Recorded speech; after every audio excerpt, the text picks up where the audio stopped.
Oui, l'homme dédaigna l'organe par lequel il était en communion avec Dieu. Lorsqu'il dédaigna Dieu dans sa qualité de cour d'appel final pour toutes les questions et que, agissant sur la base de sa propre âme, il viola son esprit. Ce fut à ce moment-là que se leva dans l'homme le conflit qui s'est dès lors toujours continué. L'homme est une maison divisée contre elle-même et qui ne peut résister. Et nous trouvons en lui maintenant, comme dans le premier homme, ces deux côtés opposés, l'âme et l'esprit. Par nature, il est désormais essentiellement un homme de l'âme qui vit dans son âme et de son âme.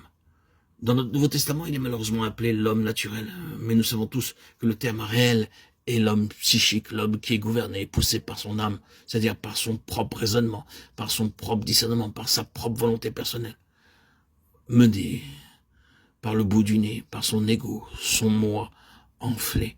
Voilà ce qu'est devenu l'homme. Et en contraste avec cela, nous trouvons dans le Nouveau Testament l'homme spirituel, celui qui est spirituel.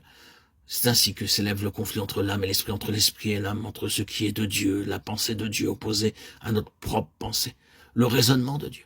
Si nous pouvons employer ce mot, la raison de Dieu, contraire à notre raisonnement, la volonté de Dieu opposée à notre volonté, les sentiments, les affections, les désirs de Dieu contraires à nos sentiments, à nos affections, à nos désirs. Ah, ces deux choses sont là maintenant, non pas dans l'homme non régénéré, mais dans l'homme régénéré. Nous ne parlons pas ici de l'homme en dehors de Christ, nous parlons de l'homme charnel. L'homme charnel est le chrétien sans lequel règne la chair et qui est influencé par elle. Nous voyons donc l'âme et la place dans laquelle réside la chair.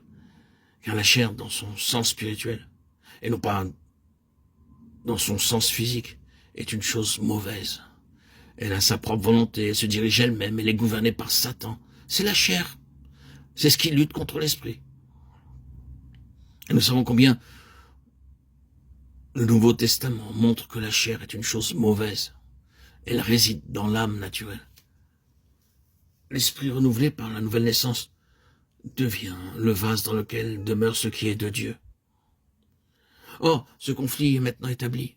Nous dirons, je ne le sais que trop, bien que je ne l'ai jamais analysé et compris de cette manière. Mais je le connais. Nous le connaissons. Mais la chose grave, c'est que beaucoup d'enfants de Dieu ne sont pas sortis de cet état.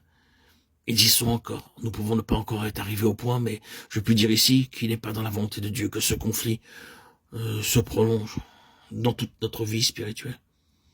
Que nous soyons toujours dans ce conflit. Il nous faut résumer ici en une ou deux phrases ce dont nous avons parlé. L'aspect de la question fondamentale qui nous occupe ici, c'est que la loi demande une marche dans l'esprit et non point dans la chair ou dans notre propre âme. Elle demande une union céleste avec Dieu dans notre esprit et non point une vie religieuse, psychique, selon nos propres idées. C'est la différence qu'il y a entre Caïn et Abel. Oui, Caïn était un homme religieux, Caïn était un homme qui adorait, Caïn avait apporté ce qui dans son domaine était bon, précieux, celui qui lui coûtait beaucoup. Caïn, sa manière, était sincère dans sa conviction que Dieu devait être adoré, mais son intelligence était obscurcie, comme l'est toujours l'intelligence de notre âme. Par nature, nous ne connaissons pas les pensées de Dieu. L'homme naturel ou psychique n'accueille point les choses qui sont de l'esprit de Dieu, et ne peut les comprendre parce que c'est spirituellement qu'on en juge, qu'elles sont discernées. 1 Corinthiens 2,14.